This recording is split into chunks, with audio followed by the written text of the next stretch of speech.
Hello जय हिंद दोस्तों।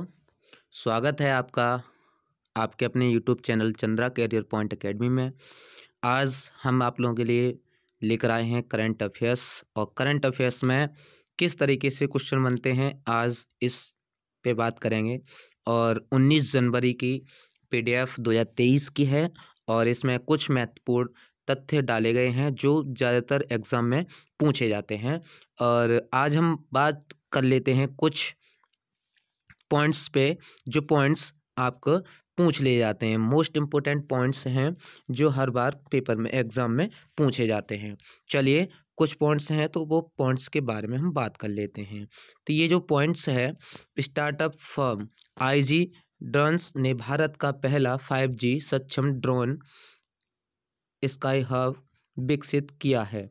ठीक है, स्टार्टअप फर्म आईजी ड्रोन ने जो उड़ीसा के संबलपुर में वीर सुरेंद्र साई प्रौद्योगिकी विश्वविद्यालय परिसर में पैदा हुई थी। इन्होंने एक 5G सक्षम ड्रोन विकसित किया है जो ऊर्ध्वाधर टेक ऑफ और लैंडिंग में सक्षम है। जैसा कि यह एक वोटल वोटल वर्टिकल टेक ऑफ और लैंडिंग है। इसे पारंपरिक रनवे की आवश्यकता के बिना किसी भी इलाके में संचालित किया जा सकता है। ठीक है, ये एक स्टार्टअप फर्म है। ठीक है, 5G वाला। चलिए आगे बात करते हैं, आगे किस तरीके से है। अगला पॉइंट क्या कहता है, वनवेव ने इस साल वैश्विक सेवाएं शुरू करने के लिए 40 स्पेशल एक्स उपग्रह लॉन्च किए हैं। ठीक है, अच्छा चलिए आगे हम बात करें तो एयरटेल समर्थित वनवेव ने स्पेस एक्स लॉन्चर पर 40 उपग्रहों को सफलतापूर्वक लॉन्च और तैनात किया है। यह ब्रिटेन स्थित उपग्रह नेटवर्क का प्रदाता 16वां सफल प्रक्षेपण था। ठीक है, जिससे इसकी निम्न पृथ्वी कक्षा LEO उपग्रहों की कुल संख्या 542 तक पहुंच गई है। वनवेव ने मूल रूप से अपने नेटवर्क को सक्षम करने के लिए कुल 648 उपग्रहों को तैनात करने की मांग की थी। दुनिया भर में उपग्रह आधारित इंटरनेट कनेक्टिविटी किया है। चलिए अगला पॉइंट देख लेते हैं। अगला पॉइंट क्या कह रहा है, पीयूष गोयल जी हैं। पीयूष गोयल स्टार्टअप मेंटरशिप के लिए मार्ग पोर्टल लॉन्च करेंगे। ठीक है, वाणिज्य और उद्योग मंत्री पीयूष गोयल द्वारा मार्ग मेंटरशिप, इसकी फुल फॉर्म है मेंटरशिप एडवाइजर असिस्टेंट रेजियल्स और ग्रोथ। ठीक है, प्लेटफॉर्म लॉन्च किया जाएगा। वाणिज्य मंत्रालय ने कहा है कि मार्ग विभिन्न क्षेत्रों और भौगोलिक क्षेत्रों में स्टार्टअप के लिए परामर्श की सुविधा प्रदान करने वाला एक पोर्टल 16 जनवरी को लाइव होगा। कब होगा? 16 जनवरी को। चलिए आगे बात करते हैं तो अगला पॉइंट क्या कह रहा है। अगला पॉइंट कह रहा है कि 11 साल की फलक मुमताज ने 23वीं नेशनल शेक चैंपियनशिप में गोल्ड मेडल जीता है। ठीक है, जम्मू कश्मीर की 11 साल की फलक मुमताज ने नेशनल शेक चैंपियनशिप में गोल्ड मेडल जीता है। फलक मुमताज ने जम्मू में हुई नेशनल शेक चैंपियनशिप में गोल्ड मेडल हासिल किया है। वह वर्तमान में कुलगाम में आयशा अली अकादमी में 6वीं कक्षा में पढ़ रही हैं। ठीक है, कौन सी कक्षा में पढ़ रही हैं? 6वीं कक्षा में पढ़ रही हैं। ठीक है, 11 साल की हैं फलक मुमताज। चलिए अगला पॉइंट क्या कहता है। अगला पॉइंट कह रहा है कि भारतीय शांति सैनिकों को अनुकरणीय सेवा के लिए संयुक्त राष्ट्र पदक से सम्मानित किया गया है। ठीक है, किया गया। दक्षिण सूडान में संयुक्त राष्ट्र मिशन UNMIAS से सेवारत 1000 से अधिक भारतीय शांति सैनिकों को एक पुरस्कार समारोह में प्रतिष्ठापित किया है। संयुक्त राष्ट्र पदक से सम्मानित किया गया है, जहां परेड का नेतृत्व पहली बार भारतीय सेना की एक महिला अधिकारी ने किया था। ठीक है, किसने किया था? एक महिला अधिकारी ने किया था। चलिए आगे देखते हैं। FIH men's hockey world cup 2023 Cuttack में शुरू होगा। कहाँ होगा? शुरू में हुआ। ठीक है, कटक में शुरू हुआ था। पुरुषों का हॉकी विश्व कप 2023 कटक के खूबसूरत बारावती स्टेडियम में एक शानदार उद्घाटन समारोह के साथ शुरू हुआ, जिसे देश और विदेश से हजारों हॉकी प्रेमियों ने देखा है। ठीक है, चलिए अब बात करते हैं क्वेश्चन की तरफ। क्वेश्चन किस तरीके से पूछ ले जाते हैं करंट अफेयर्स में, ज़्यादा से ज़्यादा महत्वपूर्ण क्वेश्चन है। अगर आप लोगों को वीडियो पसंद आ रही है तो ज़्यादा से ज़्यादा वीडियो को शेयर करें, चैनल को सब्सक्राइब करें ना भूलें, जिससे कि जब भी वीडियो डाली जाए तो नोटिफिकेशन आप लोगों के पास पहुंचता रहे। आप लोग शेयर नहीं करते वीडियो को, शेयर कीजिए वीडियो को और चैनल को सब्सक्राइब कीजिए, लाइक कीजिए। चलिए, अगर पूछना है तो आप कमेंट करिए। चलिए अगला क्वेश्चन क्या है भाई, हाल ही में किस देश ने अपने 75वें स्वतंत्रता दिवस पर भारत के पहले पीएम जवाहरलाल नेहरू के चित्र सहित डाक टिकट जारी करने की घोषणा की है? तो किसने की है भाई? भूटान ने, नेपाल ने, फिजी ने कि श्रीलंका ने? किसने की है? चलिए इसका आंसर देख लेते हैं जी। तो क्या है? श्रीलंका ने की है। किसने की है भाई? श्रीलंका ने की है। चलिए ये ध्यान रखना। चलिए श्रीलंका ने की है तो इसके बारे में हम जान लेते हैं पूरा। तो श्रीलंका ने अपने 75वें राष्ट्रीय स्वतंत्रता दिवस समारोह के हिस्से के रूप में श्रीलंका ने एक स्मारक डाक टिकट जारी करने का फैसला किया है, जिसमें भारत के पहले प्रधानमंत्री पंडित जवाहरलाल नेहरू का चित्र शामिल है। यह जानकारी श्रीलंका के राष्ट्रपति के मीडिया प्रभाग द्वारा जारी एक प्रेस विज्ञप्ति में दी गई है। चलिए अगला क्वेश्चन क्या कहता है, अगला क्वेश्चन देख लेते हैं कि हाल ही में अर्मेनिया में भारत के अगले राजदूत के रूप में किसे नियुक्त किया गया है?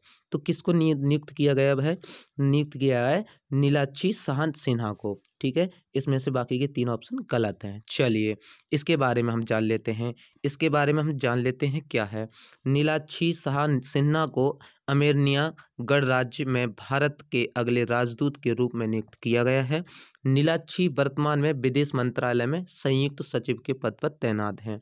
ठीक है, अर्मेनिया एशिया और यूरोप के बीच काकेशस क्षेत्र में स्थित एक राष्ट्र है जो पूर्व में सोवियत गणराज्य का भाग था। चलिए अगला क्वेश्चन देख लेते हैं दोस्तों। अगला क्वेश्चन क्या कह रहा है? अगला क्वेश्चन कह रहा है कि हाल ही में किस राज्य सरकार ने पुरानी पेंशन योजना को बहाल करने की मंजूरी दे दी है? ऑप्शन है उत्तराखंड, हिमाचल प्रदेश, हरियाणा और राजस्थान। तो किसने दी है? हाल ही में किस राज्य सरकार ने पुरानी पेंशन योजना को बहाल करने की मंजूरी दी है? तो हिमाचल प्रदेश ने। किसने दी है? हिमाचल प्रदेश ने। चलिए आगे देखते हैं, इसके बारे में हम जान लेते हैं कि हिमाचल प्रदेश में क्या क्या किया है। तो मुख्यमंत्री सुखविंदर सिंह सुक्खू ने नेतृत्व वाली हिमाचल प्रदेश सरकार ने एक चुनावी वादे को पूरा करते हुए पुरानी पेंशन योजना की बहाली को मंजूरी दे दी है। नई पेंशन योजना के तहत कर्मचारियों और पेंशनरों सहित 1.36 लाख से अधिक कर्मचारी हैं। ठीक है, चलिए आगे देखते हैं अगला क्वेश्चन क्या कहता है। अगला क्वेश्चन आपका कह रहा है कि हाल ही में भारतीय मौसम विज्ञान विभाग का 148 स्थापना दिवस कब मनाया गया है? तो स्थापना दिवस 14 जनवरी, 15 जनवरी, 16 जनवरी, 17 जनवरी। तो कब मनाया गया है? 15 जनवरी को मनाया गया है। चलिए आगे देखते हैं, इसके बारे में जान लेते हैं। तो प्रतिवर्ष भारतीय मौसम विभाग 15 जनवरी को अपना स्थापना दिवस मनाता है। वर्ष 2023 में भारतीय मौसम विभाग ने अपना 148वां स्थापना दिवस मनाया है। ठीक है, चलिए आगे देखते हैं। तो पृथ्वी विज्ञापन मंत्रालय द्वारा इस दिवस का आयोजन किया जाता है। भारतीय मौसम विज्ञान विभाग भी एक मंत्रालय के अधीन देश में मौसम का पूर्वानुमान संबंधी सेवाओं में महत्वपूर्ण कार्य करता है। चलिए अगला क्वेश्चन क्या कह रहा है दोस्तों? अगले क्वेश्चन के बारे में हम जान लेते हैं। अगला क्वेश्चन कह रहा है कि हाल ही में किस फिल्म ने सर्वश्रेष्ठ विदेशी भाषा फिल्म के लिए 28वां क्रिटिक्स चॉइस अवार्ड जीता है? तो कहाँ से जीता है? आरआर ने। किसने जीता? आरआर ने। ठीक है, चलिए इसके बारे में हम जान लेते हैं। हाल ही में फिल्म सर्वश्रेष्ठ विदेशी भाषा वाली बात कर लेते हैं। तो आरआर ने सर्वश्रेष्ठ विदेशी भाषा फिल्म के लिए 28वें क्रिटिक्स चॉइस अवार्ड जीता है। और ये अवार्ड के बारे में हम बात करें तो राजा मौली की आरआर RRR ने 2 पुरस्कार जीते हैं, नाटू नाटू के लिए सर्वश्रेष्ठ गीत का पुरस्कार और सर्वश्रेष्ठ विदेशी भाषा फिल्म का पुरस्कार। 2 प्लस पुरस्कार जीते हैं, ये 2 पुरस्कार हैं। ठीक है दोस्तों, याद रखना है। चलिए अगला क्वेश्चन क्या कह रहा है कि हाल ही में SPIC मैक्स द्वारा किस मंत्रालय के सहयोग से श्रुति अमृत नाम से music in the park series का आयोजन किया जा रहा है? तो किसका किया जा रहा है? सांस्कृतिक मंत्रालय का किया जा रहा है। किसका किया जा रहा है? सांस्कृतिक मंत्रालय का किया जा रहा है। ठीक है, चलिए इसके बारे में हम जान लेते हैं।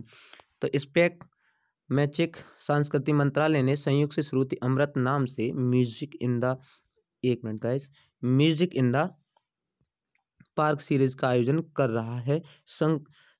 कंसर्ट की शुरुआत सैनिया बंगश घराने की 7वीं पीढ़ी के संगीतकार अमन अली बंगश की सरोद प्रस्तुत हुई है। ठीक है, आगे देख लेते हैं। तो अगला क्वेश्चन क्या कह रहा है? अगला क्वेश्चन कह रहा है कि हाल ही में दृष्टिहीनता नियंत्रण नीति को लागू करने वाला देश पहला राज्य कौन सा बना है? तो इसमें ऑप्शन दे रखा है हरियाणा, गुजरात, उत्तर प्रदेश और राजस्थान। तो हाल ही में दृष्टिहीनता नियंत्रण नीति को लागू करने वाला देश पहला कौन सा राज्य बना है?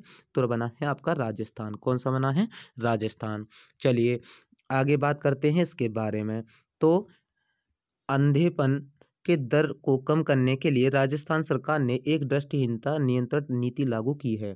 ऐसा करने वाला यह देश का पहला राज्य बन गया है। इसे राइट टू साइट उद्देश्य के साथ लागू किया गया है। राइट टू साइट के उद्देश्य के साथ लागू किया गया है। चलिए अगला क्वेश्चन देख लेते हैं। अगला क्वेश्चन, हाल ही में केंद्र सरकार ने 5 साल के लिए कितने अनुमानित परिव्यय के साथ नगर पालिका का सेवाओं को ULB के लिए राष्ट्रीय शहरी प्रौद्योगिकी मिशन लॉन्च करने की घोषणा की है? तो कौन सी लॉन्च की है? 5,000 करोड़, 10,000 करोड़, 15,000 करोड़ और 20,000 करोड़। तो कौन सी की है?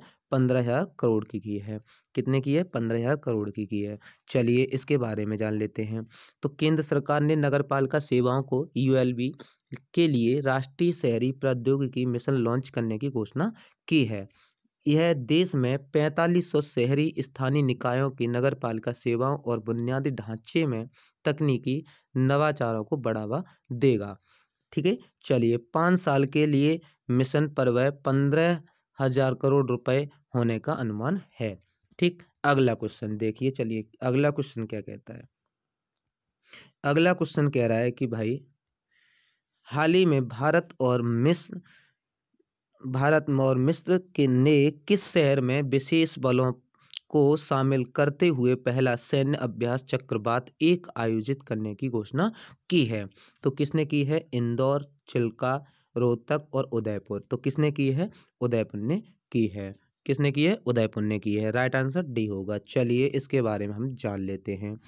ठीक है, चलिए भारत और मिस्र ने जनवरी 2023 में उदयपुर में विशेष बलों को शामिल करते हुए पहला सैन्य अभ्यास चक्रवात 1 आयोजित करने की घोषणा की है। ठीक है, यह दोनों देशों के बीच राजनयिक संबंधों के 75 साल पूरे होने का जश्न मनाने के लिए आयोजित किया जा रहा है। ठीक है, 2023 में होने वाले G20 शिखर सम्मेलन में मिस्र को अतिथि देश के रूप में आमंत्रित किया जाएगा। ये मेन मॉक इम्पोर्टेंट है, ये हर बार क्वेश्चन में पूछ लिया गया है। चलिए अगर देखते हैं अगला क्वेश्चन। अगला क्वेश्चन क्या कह रहा है भाई? अगला क्वेश्चन, हाल ही में किस देश ने भारी विरोध के बाद आपातकाल की घोषणा की है? तो आपातकाल की घोषणा किसने की है? ऑप्शन दे रखे हैं जर्मनी, पेरू, ब्राजील, अर्जेंटीना। तो किसने की है? पेरू ने की है। राइट आंसर क्या हो जाएगा आपका? पेरू हो जाएगा। चलिए इसके बारे में हम जान लेते हैं। इसके बारे में जानने क्या है? भारी विरोध के बीच पेरू ने आपातकाल की घोषणा की है। पेरू की राजधानी लीमा के साथ साथ कास्को, पूर्णो और कोलाओ बंदरगाह आपातकाल की स्थिति में हैं। सरकार ने यह कदम राष्ट्रपति दीना बोलुआर्टे के खिलाफ 1 हफ्ते तक चले विरोध के बाद उठाया है। ठीक है, चलिए आगे देखते हैं। अगला क्वेश्चन क्या कह रहा है?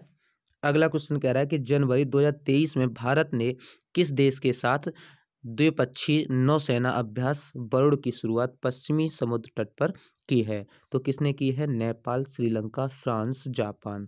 तो आपका राइट आंसर कौन सा हो जाएगा दोस्तों? फ्रांस हो जाएगा। कौन सा हो जाएगा? फ्रांस हो जाएगा। चलिए इसके बारे में हम जान लेते हैं। इसके बारे में हम जानें। चलिए इसके बारे में हम बात करें तो 16 जनवरी 2023 को भारत और फ्रांस के बीच द्विपक्षीय नौसैनिक अभ्यास बरुड़ का 21वां संस्करण पश्चिमी समुद्र तट पर शुरू हुआ है और यह अभ्यास 16 से 20 जनवरी 2023 5 दिनों के लिए आयोजित किया जाएगा, 16 से 20 तक। चलिए आगे देखते हैं अगला क्वेश्चन। अगला क्वेश्चन कह रहा है कि भाई हाल ही में बेलारूस के कई सैन्य हवाई क्षेत्रों पर संयुक्त अभ्यास किस देश ने किया है? तो किस देश ने किया है? तो यह आपका किया है, ऑप्शन है रूस, यूक्रेन, चीन, भारत। तो किसने किया है? रूस ने किया है।